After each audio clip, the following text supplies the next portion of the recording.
Să vă aud, vreau să dau bani falși de pomană, să fac trafic legal când staționă, vreau. Am auzit că dansori? Da, maică s-a mătucire de vreo 3 ani de zile și tot o refuz, dar hai mă fac de data asta, nu știu. O să muncim. Să munciți, ce premiu vă mai doriți de la MTV? Le avem pe toate. Satirizez președinția, satirizez poliția, constant încerc să-mi depășesc condiția. Stresat financiar, ruinez armonia, azi platforma program devine fuck România. 4 nominalizări, 2 premii în seara asta, nu-i puțin. Da, ne simțim onorați că am fost nominalizați de 4 ori. Ne încântă la maxim faptul că am câștigat 2 premii vitale pentru trupa Paraziții și pentru succesul în continuare.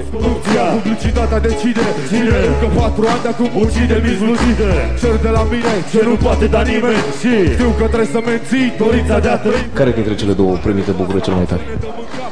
Cel mai bun album, mi se pare foarte tare, luat cu Paraziții, mi se pare foarte tare. Cea mai mare șmecherie, de fapt.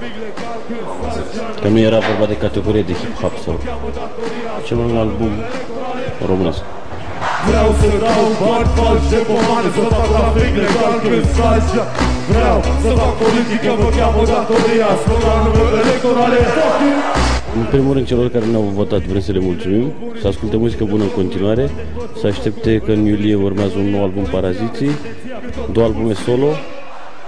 O să luăm la MUIE, în UE, repede, deci cum să ne PSD, PSD, a? Vă tot hoți, peți morți, nu vă ascultați, ține, tragă buci cu școaci.